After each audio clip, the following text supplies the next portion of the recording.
Something that I have found in common with the anime dubbing community, or just dubbing in general, is that women voice young characters like Teen Gohan. Then if it's not a woman, it's a man. But what do these have in common? The characters they voice are much younger than they are, and are rarely the same age as the character. K99, a popular KOF character, and my number one favorite KOF character of all time, was voiced by Nozomu Sasaki. And how old was he when he voiced K49? Nozomu was born on January 25th, 1967, and KOF 2001, the game K49 first appeared in, came out in the title's exact year, that being November 15th of 2001.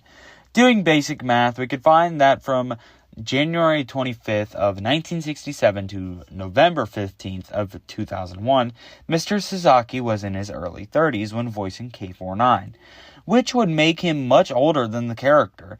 However, the KOF series, despite its popularity, like any other Japanese fighting game, weirdly never had an English dub, and still to this day, not counting mods, has no English dub. As a fun video to celebrate my 16th birthday, I decided to voice the one and only K49, so the video you're about to watch will be showing you what an actual 16-year-old K49 would sound like, rather than having someone twice his age voice act him. Hi, I'm SSJ Raiku, and throughout this video, I'll be explaining how I produced this video, how this idea came to be, and why K49 is my number one KOF character out of the entire series. You take the battle and it's over, that I've lost my composure, cause I'm staring into space. And now my heart's beating fast, like a maybe start a new chapter, I will soon reveal the beast. There's a beast in my soul, and it wants to evolve, can't be pushing me so I can end it. Now the words leave your tongue, where did that power come from? Saying to do that which that you condemn to.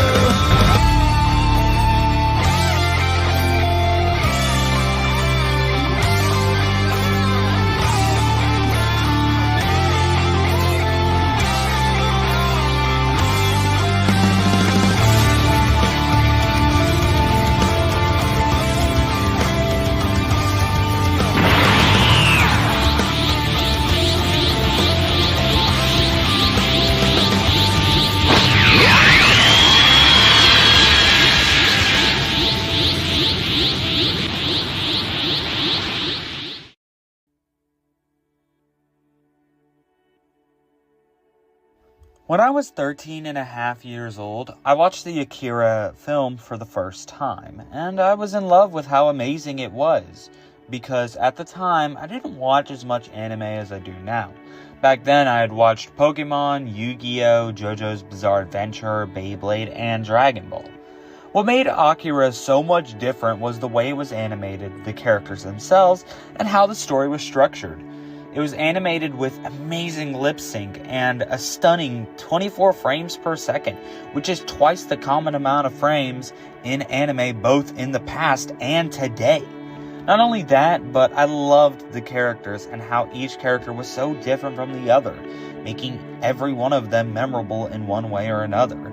Kei with her unyielding determination for the rebellion, Kaneda with his bravery and willpower, Tetsuo with his insane power and inferiority complex, Colonel Shikishima with his serious attitude and determination to take down Tetsuo, Dr. Onishi with his constant obsessing over analyzing Tetsuo's power, Kyoko, Masaru, and Takashi's constant way of fighting Tetsuo in every way possible, and Akira's mysterious and godlike presence.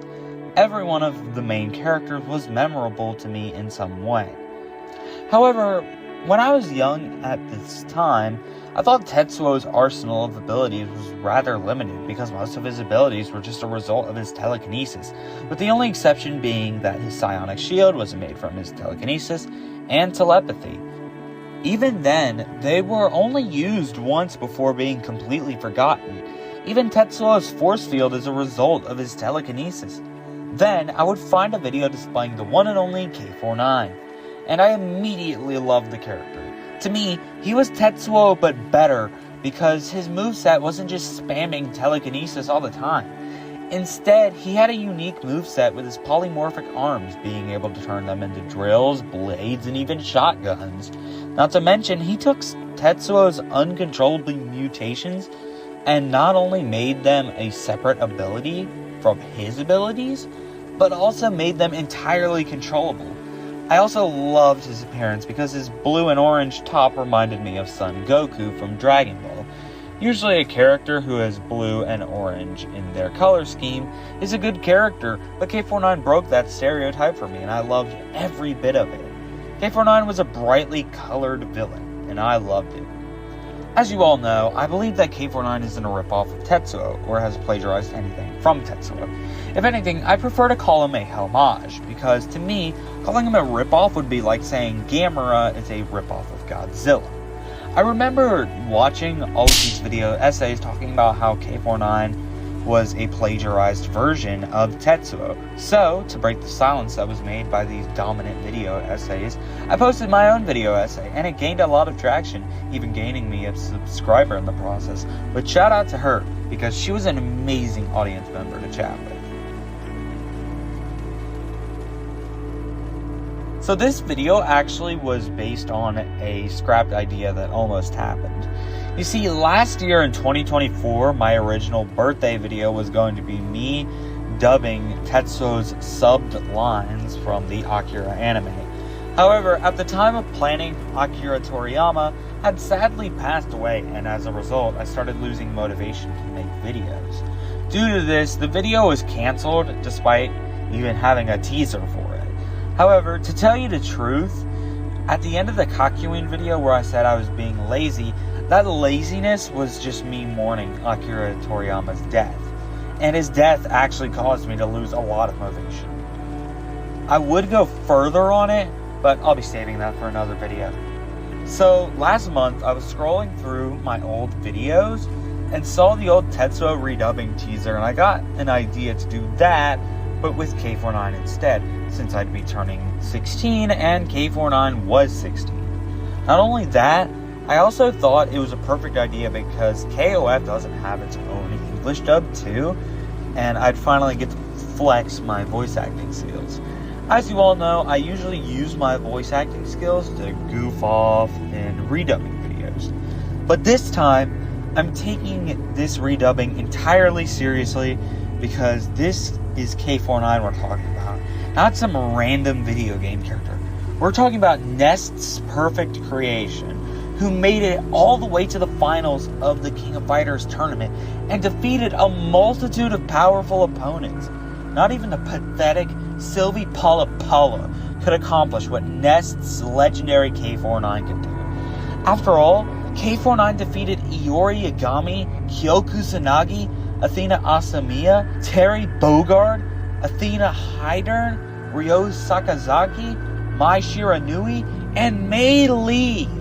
K99 isn't just a clone of Kyoku Tsunagi, he is the perfect creation and represents everything amazing about Nests.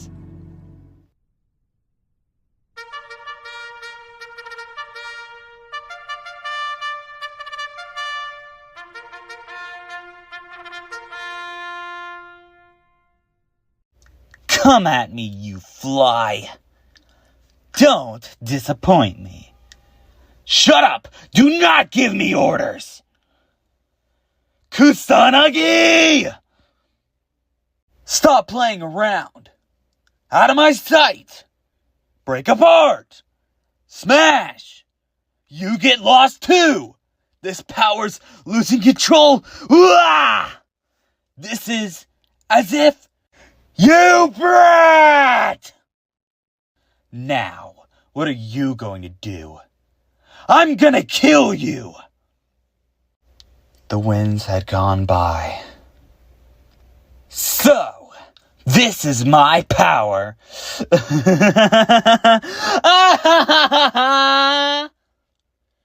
That didn't really hurt! You can never get me no matter what! Round one, fight!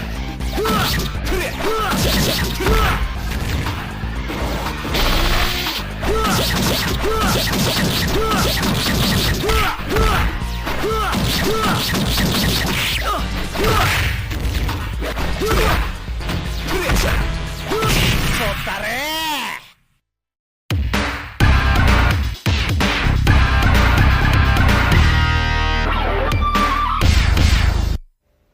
ha ha! No one can contain my awesome power. You call yourself tough? Pah! You make me laugh. I will win, no matter what. You're but gnats, all you traitors, you. All you flashy pansies, you're just so weak. I will crush you, no question. P.U., you stink. Never show your face again. What's it like to lose to the conqueror of the world? Bow down to me, you worms. I don't much cotton to the use of your language. Now confound me no more. You peeve me off, exceedingly so. Don't look at me. You have no right. Ha! So you're the reason for your thugs' mediocrity.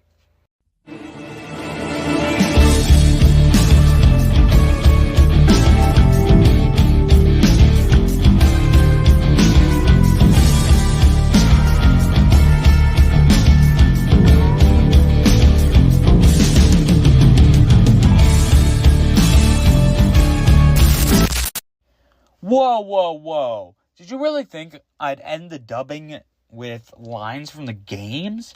Oh no. We're going back to 2001.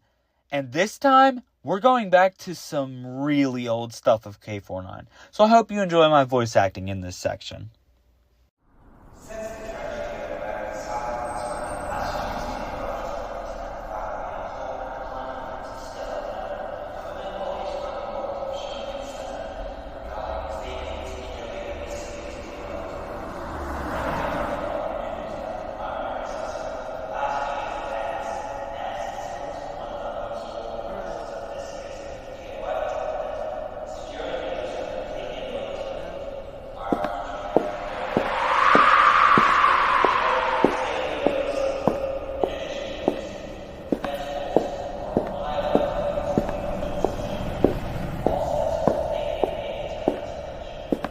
Whoa, so much commotion even before the tournament. This year is definitely going to be interesting to watch. All the teams seem to have gotten stronger. This is going to be exciting. Add in this year's Mysterious Nest team, just more spice for the event? Being mysterious doesn't necessarily mean they're strong. My bet's on the Yagami team. I say the Japan team led by Kyo Kusanagi will win. With Benimaru, Daimon, and Shingo on his team, it's gonna be a sure win. I admit that the Japan team is strong, but Iori Yagami has been missing in training for the last 3 years. He's not going to lose again. Actually, I think even Kyo will have trouble getting through K-Dash. You're all still talking about Kyo Kusanagi, Iori Yagami, and that weak K-Dash. Don't you feel slightly outdated? Outdated? Who the hell are you? Go and mind your own business. So what if they're outdated? As long as they can still win. You look like a bloody weirdo. What would you know? All you naive fools. Right now, I just want you to listen to what I have to say. After this year's KOF tournament, I'll make certain every person on Earth will know only one new name. And that name is me, K99. In the name of Almighty. I, K99, shall honor my name and the organization by making certain that I'll be the strongest fighter ever. I am destined to be the world's strongest and most perfect fighter. All the other powerful fighters, including the legendary strongest fighter alive you all speak of, Kyo Kusanagi. In my eyes, you're nothing.